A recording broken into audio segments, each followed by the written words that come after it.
की शादी को 1 साल गुजर चुका था।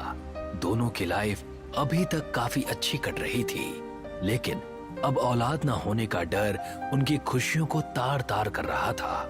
संगीता, इतने डॉक्टर्स बदले, कितना पैसा खर्च किया, लेकिन हमें अभी तक संतान की खुशी नहीं मिल पाई। आखिर औलाद के बिना हम जिंदगी कैसे गुजारेंगे? आप फिक्र मत कीजिए जी, जब दवाएं काम नहीं करती तो दुआएं साथ जरूर देती हैं। भगवान को मेरी गोद सुनी रखने का कोई अधिकार नहीं। संगीता ने ये बात बड़े ही रहस्यमय अंदाज में कही थी।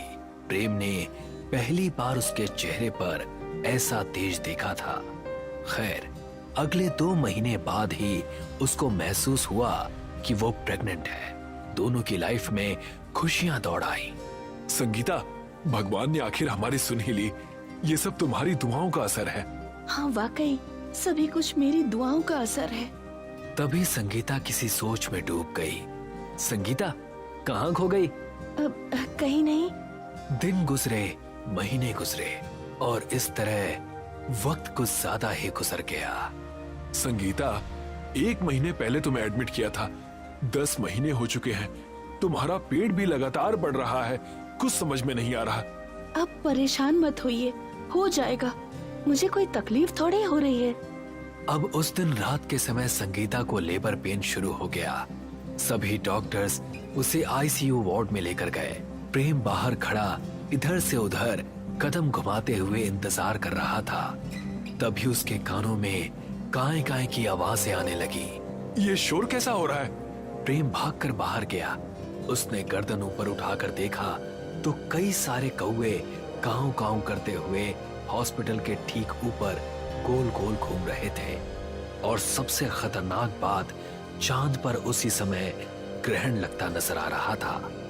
ऐसी तो कोई न्यूज नहीं थी कि आज चंद्र ग्रहण होने वाला है, लेकिन ये सब। धीरे धीरे हवाएं भी तेज हो गई। कौओं की काऊ काऊ भी चरम सीमा पर आ गई और फिर चांद पूरी तरह से काला पड़ गया।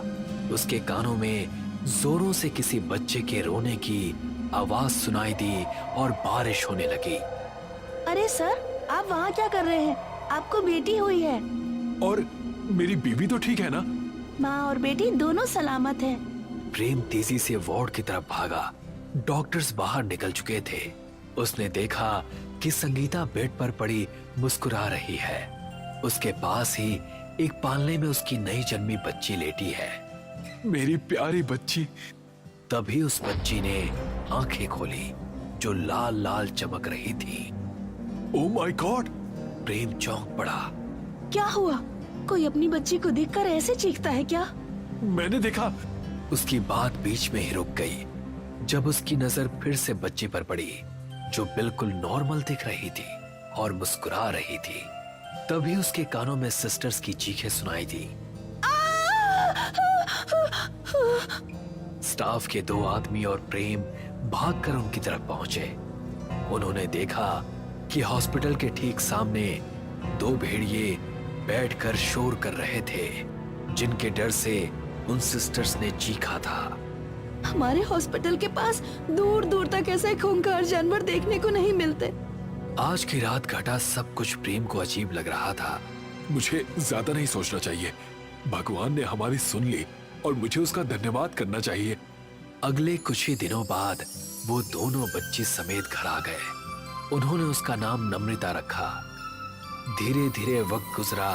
नम्रता अब काफी बड़ी हो गई थी। उसकी उम्र इस टाइम 5 साल थी। वो अपनी ही कॉलोनी के 2 बच्चों के साथ पार्क में थी। मैं लड़की हूँ, इसलिए पहले मैं झूला झूलूंगी।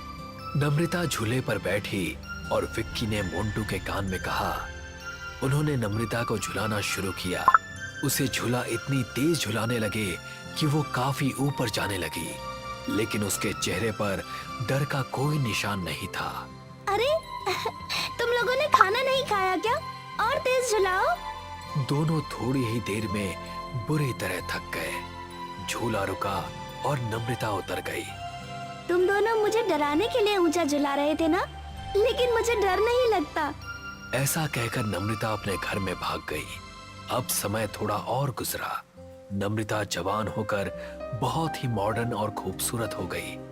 ये उसका कॉलेज टाइम था। और कई लड़के उस पर मरते थे। एक दिन नम्रता अपने घर को वापस लौट रही थी तो उसे रास्ते में रितेश खड़ा नजर आया। अरे रितेश, तुम यहाँ बीच रास्ते पर क्यों खड़े हो? रितेश उसके करीब आया और बोला, मुझे तुमसे कुछ कहना था। कॉलेज में सबके सामने बोलने की हिम्मत नहीं थी, इसीलिए मैंने सोचा यहाँ बोलना ठीक रहेगा। ये सुनकर नम्रता मुस्कुराई और स्कूटी से उतरी। बोलो, क्या बोलना है? आज वैलेंटाइंस डे है। सभी लड़कियों को किसी ना किसी लड़के ने प्रपोज किया। उन्हें देखकर तुम्हारा मन नहीं हुआ कि कोई तुम्हें भी प्रपोज करे? नहीं, मुझे तो ऐसा कुछ महसूस नहीं हुआ। लगता है तुम्हें फील हो रहा है। ये सुनकर रितेश अपने घुटनों पर आ गया। अरे नम्रता, मैं तुमसे उसी दिन से प्यार करता हूँ जब तुम्हें पहली बार क्लास में देखा था, लेकिन कहने की हिम्मत आज जुटा पाया हूँ। ओह, ये मुझे थोड़ा सडनली लग रहा है। तुम आराम से जवाब दे सकती हो, कोई जल्दी नहीं है। ठीक है, कल कॉलेज के बाद मैं तुमको जहाँ बोलूंगी तुम वहाँ आ जाना। ये सुनकर रितेश बहुत खुश हुआ। फिर नम्रता भी वहाँ से चली गई। अगले दिन कॉलेज के बाद रितेश नम्रता के पास गया। जवाब का क्या हुआ? मुझे लगता है ठीक वैसी ही जगह रहेगी जैसी सुनसान जगह तुमने मुझे प्रपोज किया था। रितेश खुश हुआ और उसने नम्रता को बाइक पर बिठा लिया। फिर दोनों नम्रता की बताई एक जगह पर चले गए। ये रास्ता तो बहुत सुनसान है, चारों तरफ जंगल। आखिर तुम मुझे कहाँ लेकर जा रही हो? जब तक मैं रुकने को ना कहूँ चलते रहो। लड़की मैं हूँ या तुम? इतना क्यों डर रहे हो?